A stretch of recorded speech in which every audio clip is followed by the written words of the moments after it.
네, 잠시 뒤 8시부터 대선 후보 첫 TV 토론회가 시작되는데요. 저희 YTN에서는 토론회를 실시간으로 전해드리겠습니다. 계속해서 YTN과 함께 하시면 좋을 것 같습니다. 자, 오늘 오전 더불어민주당 이재명 대선 후보가 전격적으로 개헌안을 발표했는데 이어 국민의힘 김문수 후보도 한 발 더 나가는 개헌안을 잇따라서 내놓았습니다.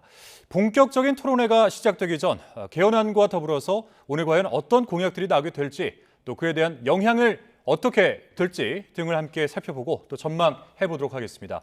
이동학 전 더불어민주당 최고위원, 하민경 국민의힘 선대위 대변인 나오셨습니다. 안녕하십니까? 네. 안녕하세요. 자, 오늘 대선 후보 첫 TV 토론회가 이루어집니다. 각 후보들도 그렇고 당 입장에서도 그렇고 많은 준비를 했을 것 같은데 그런데 오늘 오전에 이재명 후보가 전격적으로 개헌안을 제안했잖아요. 그러니까 골자는 이겁니다. 대통령 책임 강화 그리고 이제 권한 분산 이렇게 생각이 드는데 두 분은 이 개헌안에 대해서 어떻게 생각을 하시는지가 좀 궁금합니다. 먼저 우리 이동학 위원장님. 네. 우선 주요 당선 가능성이 굉장히 높은 후보가 던졌다는 점에서 그 파장이 좀 있는 것 같고요. 이 개헌이라고 하는 것은 기본적으로 20여 년 동안 끊임없이 나왔던 얘기입니다. 선거 때마다 나왔던 얘기고요.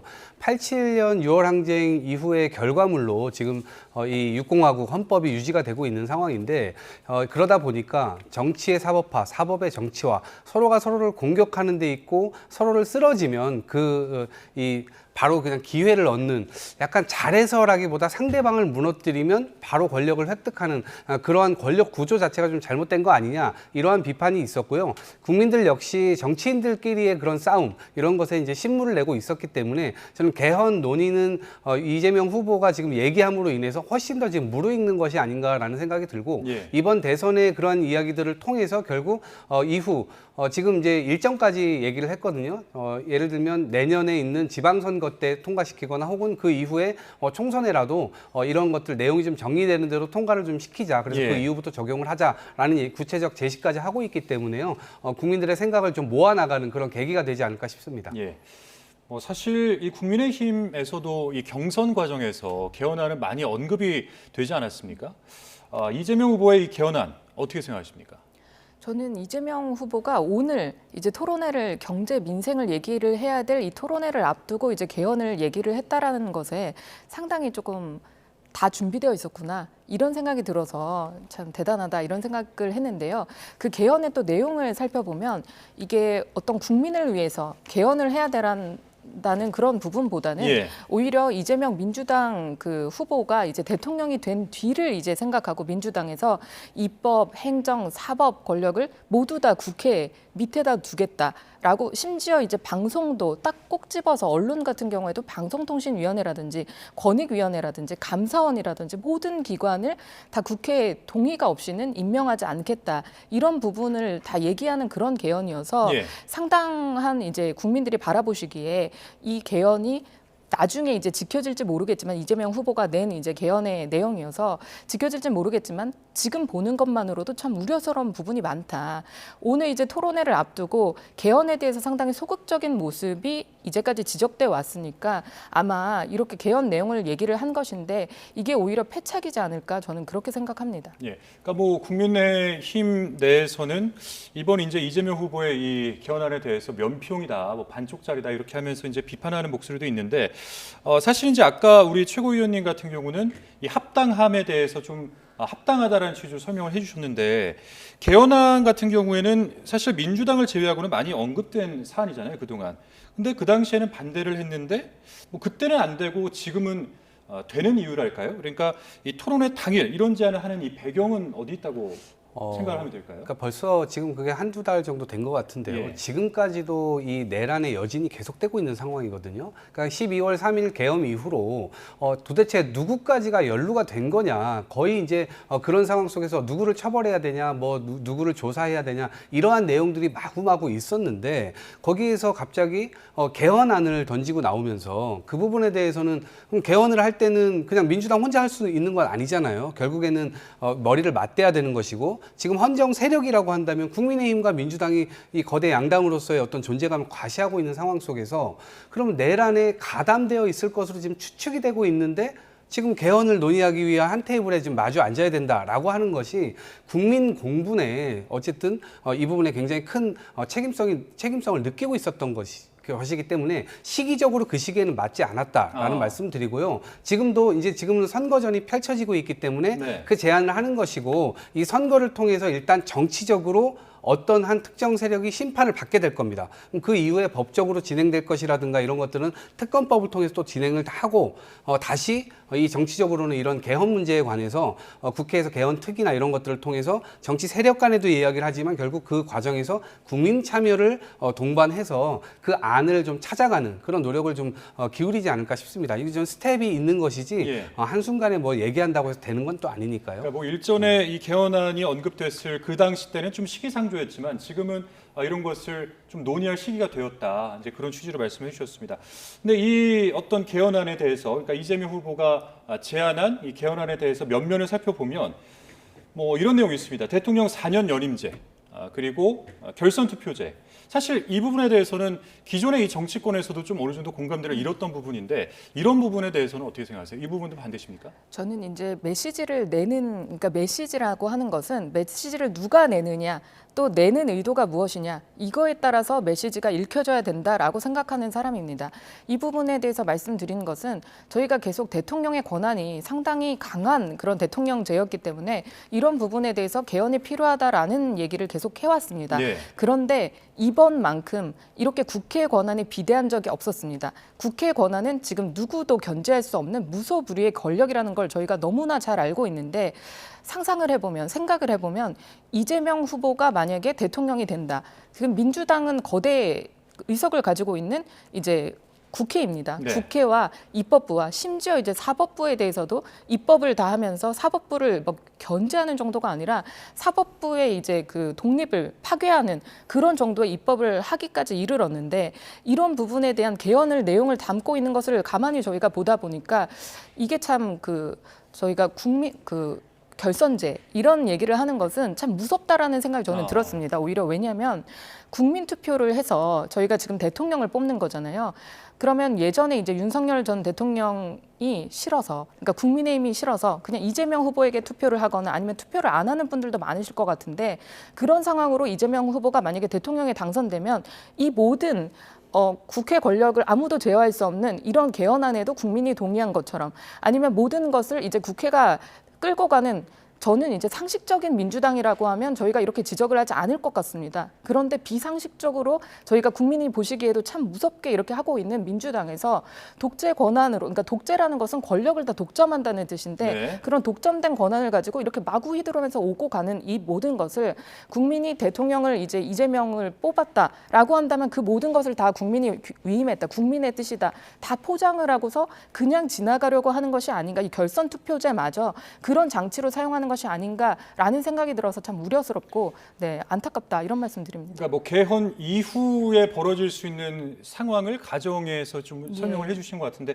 자 그럼 이제 결선 투표제라는 것은 이런 거 아닙니까? 그러니까 지금 너무나도 보수와 진보, 뭐 여와 야로 너무 극명하게 나눠져 있으니까 이것을 50% 이상 지지를 받는 대통령을 선출시키기 위한 이런 취지인 것 같은데 이런 취지에 대해서는 어떻게 생각하세요? 그러니까는 지금도 민주당에선 계속 이재명 후보가 최대 표차로 이번에 이제 선거에서 이길 것이다 이런 얘기를 많이 하고 계십니다.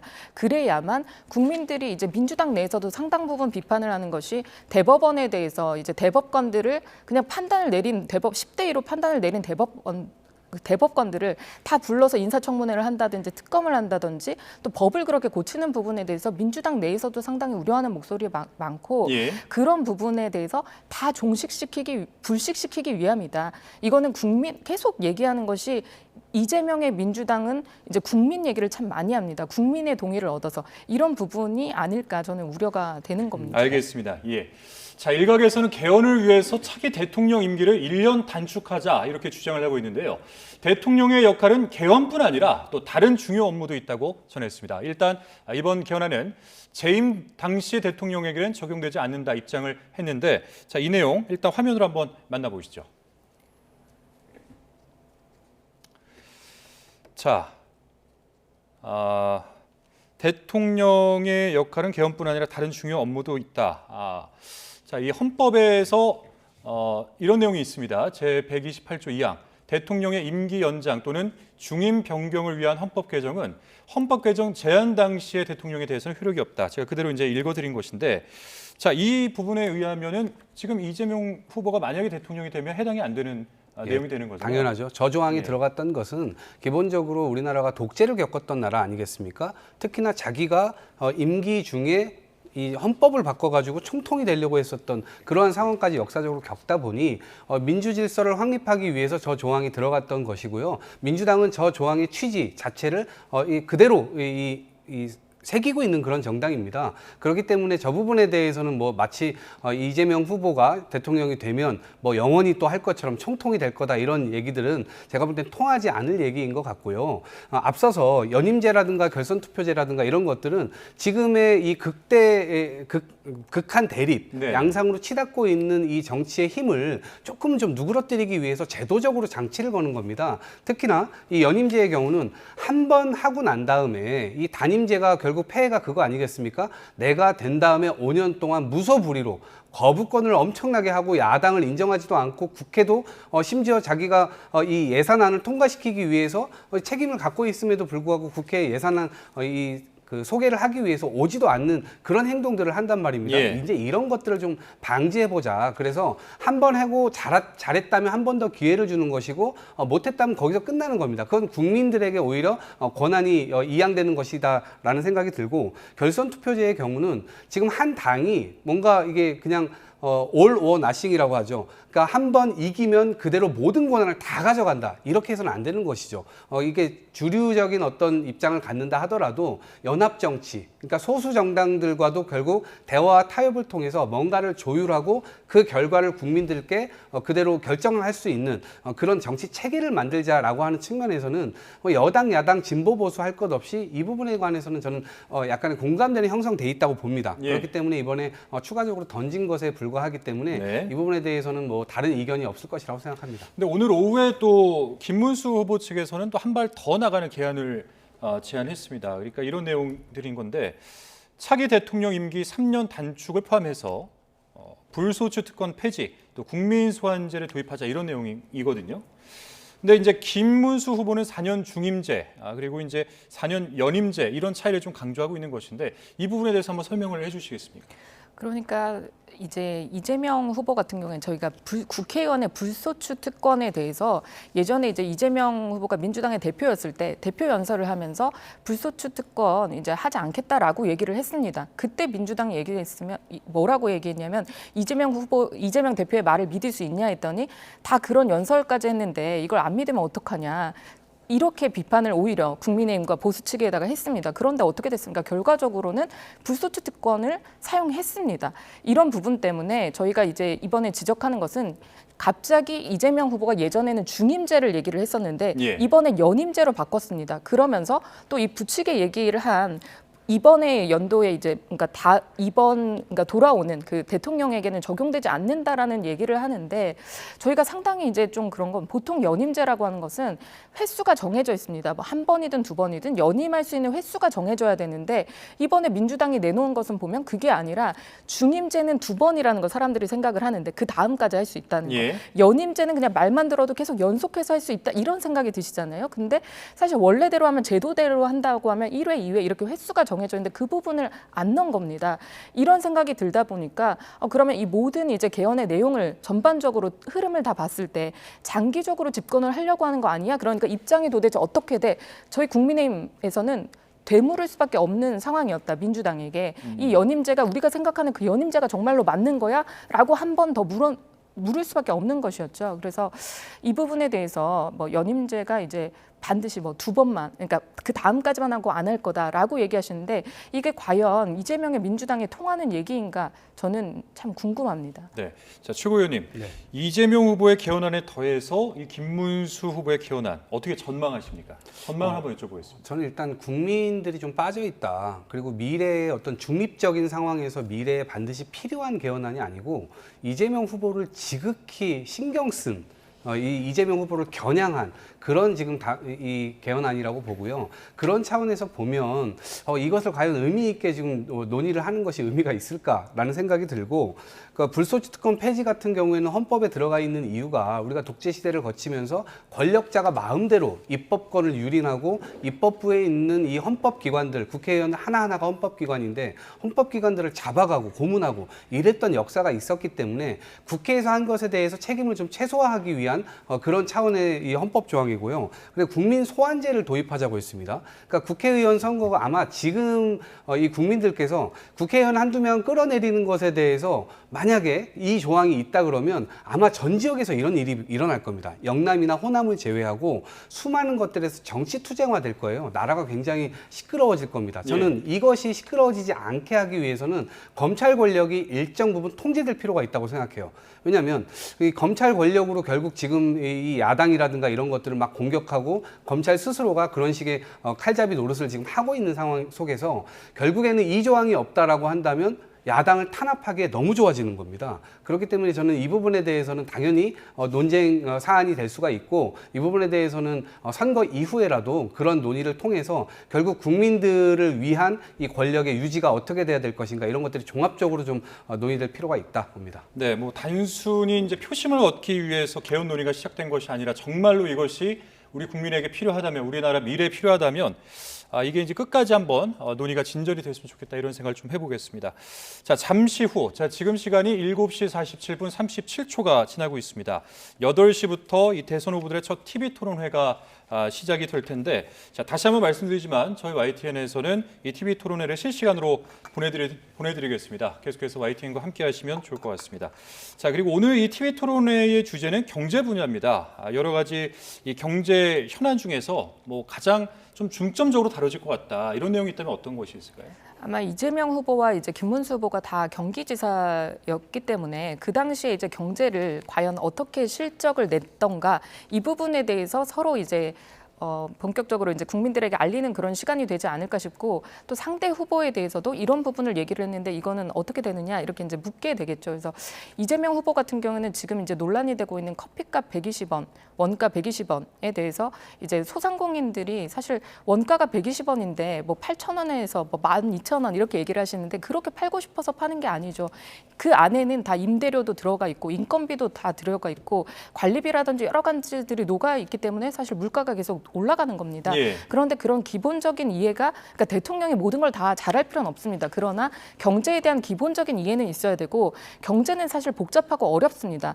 이제 뭐 소비가 있으면 이제 수요가 있으면 공급이 있어야 되고 여러 가지 이제 있어야 되는데, 이재명 후보는 그냥 돈이 단순히 돌기만 하면 이게 경제다라고 얘기한 거, 그 호텔 경제론을 9년 전에 얘기했던 걸 다시 또 소환을 해서 경제에 대한 관념은 정말 잘 안 바뀌는구나, 이런 생각을 하게 했는데, 그게 뭐냐면 이제 관광업자가 10만 원을 들여가지고 그 지역에다가 호텔을 예약을 합니다. 그럼 그 예약금 10만 원이 돌아다니면서 이게 경제가 된다는 거예요. 결국은 나중에 그 관광업자가 그 예약금 10만 원을 환불해 가더라도 이거는 사실 허구입니다. 이게 경제가 아니라 이게 정말 실상이 있는 것인가, 이렇게 생각이 드는데, 이게 도대체 어떻게 경제를 발전시킬 카드가 될 수 있는가, 아마 이런 부분에 대해서 나머지 후보들에게 집중적으로 그러니까 공격을 당하지 않을까, 저는 이런 생각이 듭니다. 예, 뭐 김문수 후보에 대한 이 경제 정책 혹은 뭐 정책 공약은 제가 잠시 후에 또 여쭤보는 것으로 하고, 이재명 그 후보 같은 경우에는 당대표로 계속 있는 기간 동안 네. 실용주의를 주장하지 않았습니까? 그렇습니다. 그러면서 각종 경제 정책에서 또 우클릭 행보를 보이기도 하고, 그러면서도 당내에서 뭔가 이런 행보에 대해서 또 우려의 목소리가 나오기도 했고, 오늘 이 대선 토론회에서 관련된 어떤 입장 표명 같은 것들이 있을 수 있을까요? 그런 논의들을 거쳐서 일정 부분은 정리가 된 측면이 있습니다. 특히나 1,400만 개미를 대상으로 하는 상법 개정안 같은 경우 오히려 보수 정당에서 내놔야 될 법한 그런 법인데, 보수 정당이 이런 것들을 지금 오히려 반대하고 있는 그런 형국이고요. 오늘 저는 에너지 관련된 부분이 굉장히 중요하게 논의되지 않을까 싶습니다. 이것은 산업 동력을 만들기 위해서도, 예를 들면 뭐 데이터 센터라든가 아니면 AI, 반도체, 그다음에 뭐 로봇, 그다음에 뭐 그 바이오 뭐 이런 산업에 관련돼서도 결국에는 물과 전기 이것들이 굉장히 중요한데 그 부분을 어떻게 할 거냐. 이제 국민의힘 같은 경우는 이 부분을 원전 60%까지 지금 올리겠다라고 얘기를 하는데 원전을 어디다 지을지 아니면 핵폐기물 이거 어디다가 어떻게 처리를 할지 이 부분에 대한 답은 지금 없는 상황이거든요. 예. 반면에 지금 이재명 후보 같은 경우는 호남권이나 이런 데들을 지금 재생에너지 타운으로 조성을 하겠다. 그리고 그걸 통해서 서해안으로 이 에너지 고속도로를 만들고 그것에 전력을 공급을 하겠다. 이러면서 이제 수도권에 지금 반도체 산업이라든지 이런 것들까지 지금 다 연계되어 있는 주장들을 하고 있는 거거든요. 그래서 그런 측면에서 산업 경쟁력과 지금의 이 공약의 어떤 정밀도가 굉장히 많이 올라와 있는 상황이기 때문에 저는 굉장히 설득력 있게 그런 부분들이 이야기되지 않을까 싶습니다. 에너지 정책 공약 그렇습니다. 부분. 예, 알겠습니다. 자, 김문수 후보 이야기 한번 해보면 경제 판가리 이 자체를 좀 주장을 하면서 새로운 경제 공약들을 내놓고 있는데, 그러니까 기업하기 좋은 나라 이 키워드입니까? 네, 맞습니다. 기업하기 좋은 나라를 만들어야 해서, 그러니까 이재명 후보도 계속 얘기를 하신 게 기업이 잘 살아야 나라가 잘 산다라고 하는데 기업이 잘 살기 위해서는 지금 이제 규제가 너무나 많습니다.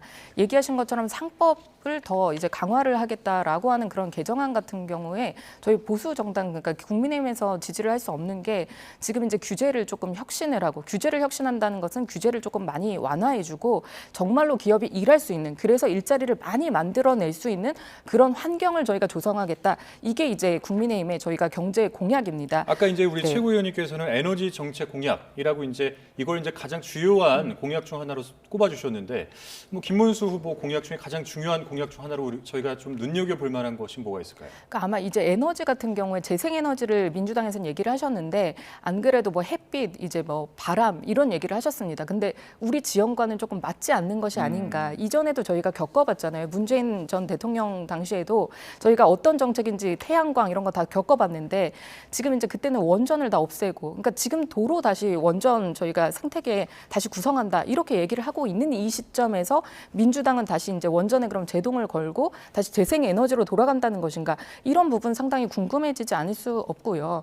저희 규제 완화라고 하는 것은 반도체법, 이제 계속 AI 얘기하시는데 민주당에서 그 52시간을 이제 유연하게 적용하자 이런 것도 민주당에서 받아들이지 못하면서 어떻게 뭐 엔비디아 같은 기업을 만들겠냐, 또 삼성전자 6개 어떻게 만들겠냐, 이런 부분에 대해서도 한번 여쭤보고 싶습니다. 그러니까 후보가 좀 대신 여쭤봐 줬으면 좋겠습니다. 네. 그러니까 뭐 이제 다시 한번 여쭤보면은 주요 공약을 저희가 이제 좀 하나만 좀 눈여겨 보자면 어떤 것들이 있을까요? 저는 뭐 진짜- 예를 들어서 이제 애둘러서 기업하기 좋은 나라 이렇게 하면 저희가 이제 듣는 사람 입장에서는 좀 너무 광범위하다 이렇게 생각이 들 수 있으니까. 저는 그러면 저희는 많이 국민들이 알고 계시는 주 52시간 예외 적용, 예. 네, 그 부분도 저희가 정말 적용을 제외를 해서 누구에게나 52시간만 딱 일해라 이렇게 묶여져 있는 그런 규제를 저희가 완화해서 실제적으로 일할 수 있는 그런 환경을 만들겠다, 이런 부분을 저희는 그러면 대표적으로 저는 꼽고 싶습니다. 예, 알겠습니다. 뭐 이제 당 차원으로 제가 여쭤보는 것은 아니고 이제 개인적인 차원에서 여쭤보는 예. 것이니까요. 예, 52시간제 자율 적용 이런 부분들을 좀 꼽아주셨습니다. 근데 개혁신당 이준석 후보 같은 경우에는 그 이재명 후보의 경제 공약에 대해서 허점이 많다 이렇게 좀 지적을 해오지 않았습니까? 여기에 대해서는 어떻게 생각하세요?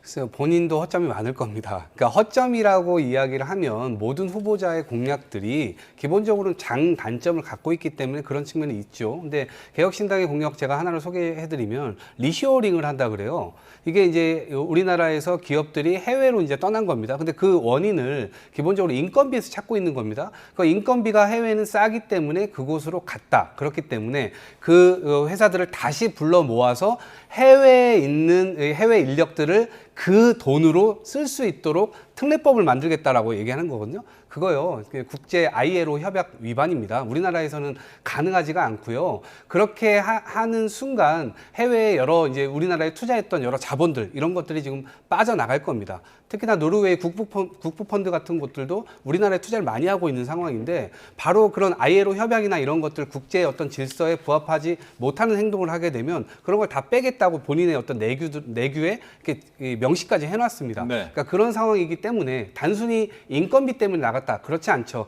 그곳 시장을 공략하기 위한 것들도 있고 세계의 어떤 경영을 통해서 그런 것들을 나름대로의 어떤 생존 전략을 통해서 하고 있는 것인데 단순히 인건비만을 위한다? 그것은 좀 저는 오히려 그것이 더 허점이다 이렇게 말씀드리고 싶습니다. 예.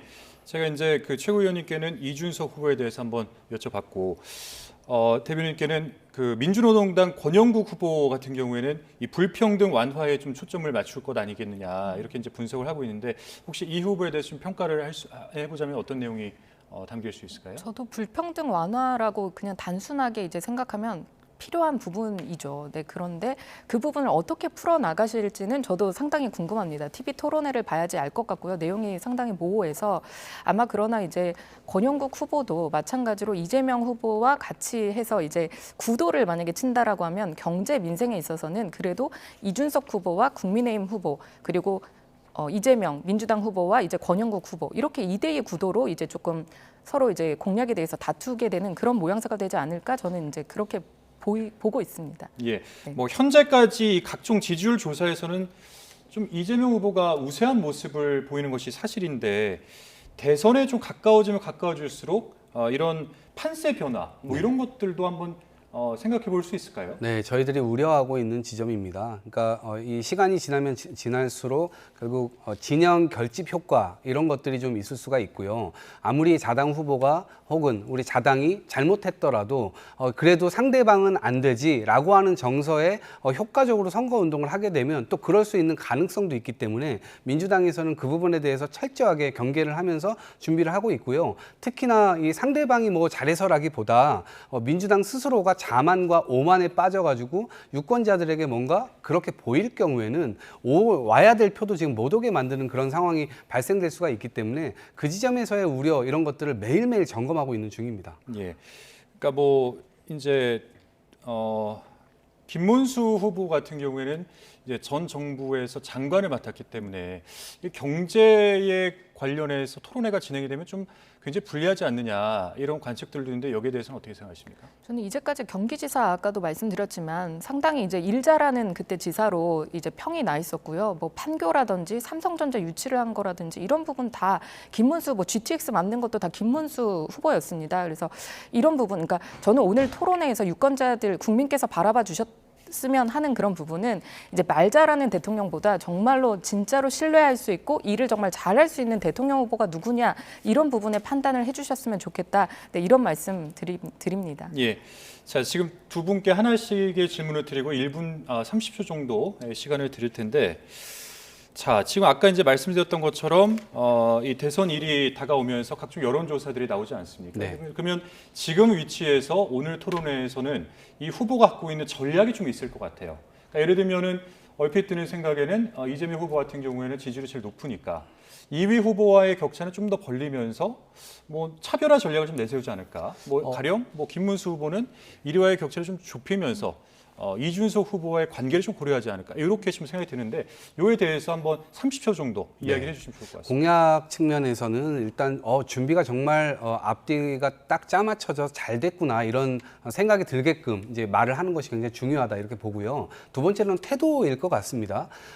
국민의힘이든 아니면 이준석 후보든 공격을 하는 포인트가 있다면 그러한 부분들을 좀 넓게 품는 모습, 그것만으로도 뭔가 안정적 후보의 모습, 앞으로 이 정치를 교체한다, 그리고 대화와 타협을 복원하기 위한 그런 정치를 한다, 네. 이런 부분들에 대한 자, 믿음을 줄 것 같습니다. 20초 됐습니다. 네, 말씀해 후보 주시죠. 자신을 위한 그런 토론회 말고 정말 국민을 위한, 누가 국민을 위한 이제 후보일까, 누가 대통령으로 가장 적합한가, 이 부분에 대해서 좀 평가를 해주셨으면 좋겠습니다. 네, 자 8시부터 시작하는 토론회. 이 토론회가 마친 후에 이어지는 또 정치 대담에서는 토론회 내용에 대해서 이야기가 또 저희가 깊이 있게 진행하겠습니다. 자, 두 분간에 여기서 인사드리겠습니다. 오늘 말씀 고맙습니다. 맞습니다.